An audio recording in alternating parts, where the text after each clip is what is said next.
నమస్తే, మీరు చూస్తున్న లలిత న్యూస్. ఈరోజు రాష్ట్రంలో కాంగ్రెస్ ప్రభుత్వం అంటే రేవంత్ రెడ్డి ముఖ్యమంత్రిగా పదవి బాధ్యతలు చేపట్టి ఏడాది కాలం పూర్తవుతున్న సందర్భంగా అసలు కాంగ్రెస్ పార్టీ అమలు చేస్తున్న ప్రజా సంక్షేమ కార్యక్రమాలు, అభివృద్ధి కార్యక్రమాలు, అలాగే ప్రజాపాలన తీరు ఈ సంవత్సర కాలంలో ఏ విధంగా ఉంది, అది ప్రజలకు ఏ విధంగా అందుతుంది అనే విషయాన్ని ఇప్పుడు మనం ప్రజల్ని అడిగి తెలుసుకుందాం. అమ్మ, నీ పేరు?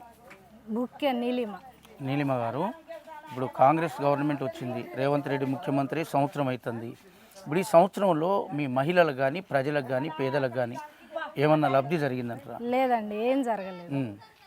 మహాలక్ష్మి కింద 2500 ఇస్తా అన్నారు, అది అసలు రాలేదు.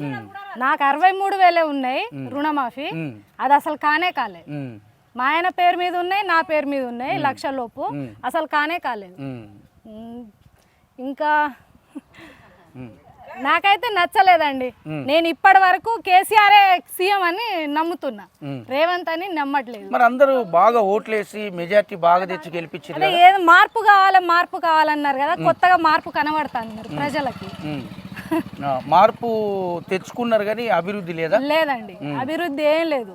1 year లాస్ లో ఉన్నాం ఇప్పుడు ప్రజలం. అయితే రైతులు మెయిన్, రైతులు అయితే 1 year లాస్ లో పోయింది. మరి ఉచిత బస్సు ఇస్తాడు కదా, కరెంటు 0 బిల్ ఇస్తాడు. 0 బిల్లు అందరికి రాలేదు కదా, కొందరికే వచ్చినాయి. ఇప్పుడు నాకు రాలే, మా ఇంకో పెద్ద అన్నయ్యకు వచ్చింది. అలా ఒక్కొక్కరికి వచ్చింది, ఒక్కొక్కరికి రాలే. మీరు బస్సు ఎక్కట్లేదా? లేదండి, మేము ఎందుకు బాగా ఎక్కుతాం? రోజు ఎక్కుతారా? ఎప్పుడో ఒకసారి వెళ్తారు కానీ. జాబ్ ఉన్న వాళ్ళకి ఫలితం, అది లేని వాళ్ళకి ఏం ఫలితం? రోజు పోలేరు కదా, అంతే కదా. 60-70 వేలు జాబ్ ఉన్నోనికి వాడు రోజు ఎక్కుతాడు, లేడీస్ రోజు ఎక్కుతారు, దిగుతారు, వాళ్ళకి లబ్ధి. ఈ బస్సు ఉంచాలన్నా తీసేయాలి. వద్దు. 60 సంవత్సరాలు దాటిన వాళ్ళ మహిళకి ఇవ్వండి, లేదా జెంట్స్ కైనా ఇవ్వచ్చు, వృద్ధులకు. కానీ మహిళలకు అయితే తీసేయాలి. మొత్తానికైతే ఈ పాలన బాలే, అస్సలు బాలే. రైతు బంధు అయితే అసలే రాలేదు. కేసీఆర్ ఉన్నప్పుడు వచ్చిండు, ఇచ్చిర్రు. బతుకమ్మ చీరలు కూడా ఆయన ఉన్నప్పుడే ఇచ్చిర్రు, ఈ టైంలో రాలేదు. మీ పేరండి? నా పేరు గూగులతరి గారు. మీరు రైతే. ఓకే, మరి రైతులకు రేవంత్ రెడ్డి ప్రభుత్వం రైతును రాజు చేస్తా అన్నది, రైతు భరోసా అన్నది, రైతు బీమా అన్నది, మరి రైతు రుణమాఫీ అన్నది కదా, ఇవన్నీ మీకు జరిగినాయి? మాకేం జరగలేదండి. ఇత్తా అని యాడ్నో ఒక కాడనే జరిగింది, అది కొట్టుకోపోయింది కూడా రాలేదు. మాకు రాసుకోపోయారు, ఇప్పటిదాకా మా పొలాలు అట్నే ఉన్నాయి. ఒక్క 10 ఏళ్ళు కూడా మాకు రాలేదు రాసుకోపోయిన బాపతి. ఈ రుణమాఫీ కూడా ఈ 2 లక్షలది కూడా మాకు 60 ఏళ్ళే ఉండే, 60 ఏళ్ళు కూడా మాఫీ కాలే.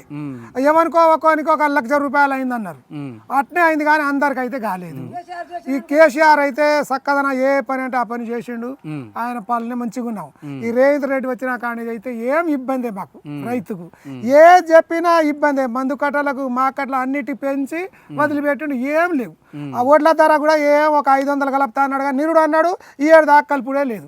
ఆ రైతుది సన్న ఓట్లు దానికి ఒక 500 కల్పిస్తా అన్నాడు నిరుడు, దాన్ని కలిపియలేదు. మరి ఈ 7 కూడా ఏమంటారో ఏదో మాకే పోయాలని అంటాడు కానీ మేమైతే ఇప్పుడు దాకా పోయాలి. మంచిగా చేస్తున్న పాలన మీద మంచిగా ఏం చేయలేదు సారు, మంచిగా రేవంత్ రెడ్డి ఏం చేయలేదు. కేసీఆర్ సారే మంచిగా చేసిండు. కేసీఆర్ ఉన్నప్పుడు ఎట్లా పడితే అట్నే అయింది, మాకు కూడా అనుకున్నట్టు కల్పించిండు కానీ రేవంత్ రెడ్డి ఏం మాకు ఆనందం చేయలేదు. ఈ సంవత్సరం గవర్నమెంట్ లాసే మా రైతుకు రైతుకు అయితే లాసే, మాకు ఏం బాగా చేయలేదు. ఇప్పుడు రేవంత్ రెడ్డి కాంగ్రెస్ గవర్నమెంట్ వచ్చింది, అందరూ ఓట్లేసి గెలిపించిండ్రు, సంవత్సరం పూర్తయింది. ఈ సంవత్సరంలో మీకు ఎట్లా అనిపిస్తుంది, పాలన బాగుందా? రేవంత్ రెడ్డి మాకు ఏం పెట్టలేదు సార్. ఇగో మేము ఓట్లేసి గెలిపించినాం, ఓట్లేసి. మాకైతే ఏం రాలే, ఏం చేయలే. మా పిల్లలకు బడి చదువుకున్నారు, ఈ వాళ్ళకు కూడా ఏం లేదు. ఇప్పుడు రైతు బంధు అని అన్నాడు, రైతు బంధు ఇయ్యలేదు, మాఫీ చేయలే, ఇంకా రుణమాఫీ అది చేయలే సార్, రాలే, చేయలే, ఇంకా అట్నే ఉంది రుణమాఫీ, అది క్యాన్సల్ కాలే, ఇంకా అట్నే ఉంది. రైతు పింఛని రాలే, కరెంట్ బిల్ అంటే రాలేదు, అది మాకు అట్నే వస్తుంది. 10 ఏళ్ళు కడతాను, 3-4 నెలల గ్యాస్ లేదు.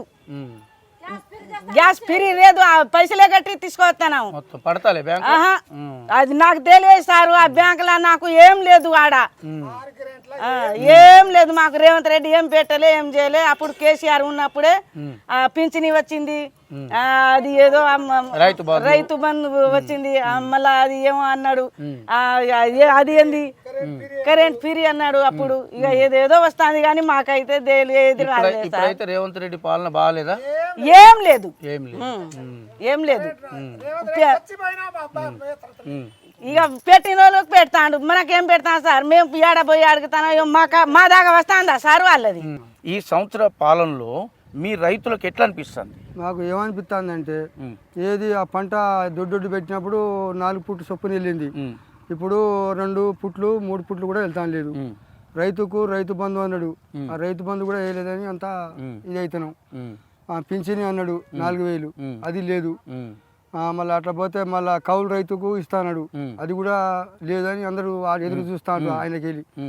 ఇక ఈ ఒడ్లు మాత్రం ఇక ఈ 3 చొప్పున వెళ్తాను లేవు, 2 చొప్పున వెళ్తున్నాయి. మరి రేటు మరి ఏం రేటు పెడతారో ఇక ఆయనే కెరక అని మేము కోరుకుంటున్నాం. మొత్తం అసలు పరిపాలన ఎట్లా అనిపిస్తుంది? పరిపాలన అంటే ఇప్పుడు వరకు అయితే సరే, ఏదో ఇక ఆయన ఉండి లేకనో కొత్తగా దిగిండు కాబట్టి కొద్దిగా ఇబ్బందిలో ఉన్నాడని చెప్పి వెనక ముందు ఆలోచిస్తున్నాం. కానీ ఇప్పుడు వరకు అయితే ఉన్నది. కానీ జనాలందరూ ఏమంటే ఆయన అన్నది ఏం ఒకటి చెల్లిస్తాను లేడు అని చెప్పి అనుకుంటారు, ఏం చేయట్లేదని రైతులు ఒకటి అనుకుంటారు. మరి ఇప్పుడు ఈ రైతు బంధు మీకు పడలేదా? రైతు బంధు ఎవరికి పడకే ఎదురు చూస్తున్నాం. మరి 500 సన్న ఓట్లో బోనస్ ఇస్తా అంటాను కదా, మరి ఇస్తానంటాను. మరి అది కూడా ఇస్తాడో ఏడో అని చెప్పి డౌట్ ఉందని చెప్పి అనుకుంటున్నారు. సరే 3 పుట్లు తెలినా కూడా, పుట్టడు పోయినా కూడా అట్లా ఇచ్చినా బోనస్ ఇచ్చినా కొంత లెక్క రైతుకు కొద్దిగా ఉంటది ఆదాయం, లేదా ఖర్చులు బాగా వస్తున్నాయి అని అనుకుంటారు రైతులు. మీకు రుణం మాఫీ అయిందా? రుణమాఫీ అంటే ఇక ఉన్న వాళ్ళకి అయింది, లేని వాళ్ళకి కాలేదు అంతే. ఇక మీరే రుణం తీసుకోలేదు? మేము తీసుకోలేదు, మాకు కాలేదు. తీసుకున్న వాళ్ళకి అయినాయి. మొత్తానికి అయితే పర్లేదు అంటారా? ఇప్పుడు అయితే పర్లేదు, కానీ ఆయన ఉండి లేకనో మరి దేని గురించో కానీ ఈ కొద్దిగా అన్న ఆయుధాలు మాత్రం కొద్దిగా ఈ వదలలేదు కాబట్టి కొద్దిగా వెనక ముందు అంటారు. ఎందుకు ఆయన ఇన్నాళ్ళు ఆ పాత ప్రభుత్వం ఉన్నప్పుడు ఎమ్మట వేసేది మనకు, ఈ డబ్బులు వస్తే దానికో దీనికో రైతుకు కొద్దిగా ఆసరయ్యేది. ఇప్పుడు ఆ డబ్బులు కూడా మనకు లేకుండా అయిపోయారికి అన్నిటికీ వెళ్ళాలంటే వెళ్తట్లేదు అని చెప్పి అనుకుంటాను. అవన్నీ ఇవ్వాలని కోరుతున్నాం. చూశారు కదా, సంవత్సరం పాటు కాంగ్రెస్ ప్రజాపాలన తీరుపై ప్రజల్లో భిన్నాభిప్రాయాలు వ్యక్తమవుతున్నాయి. మిశ్రమ స్పందన కనిపిస్తుంది. కొందరు పర్వాలేదంటే, ఇంకొందరు అసలే బాగలేదు, కేసీఆర్ పాలనే బాగుందనే అభిప్రాయాల్ని మనకు వ్యక్తం చేస్తున్నారు. మొత్తానికి కాంగ్రెస్ పాలనపై ప్రజల అభిప్రాయాన్ని మనం ఇప్పుడు తెలుసుకున్నాం. కెమెరామెన్ అరవింద్తో ప్రసాద్, లలిత న్యూస్. మరిన్ని అప్డేట్స్ కోసం మా ఛానల్ని సబ్స్క్రైబ్ చేయండి. ధన్యవాదాలు.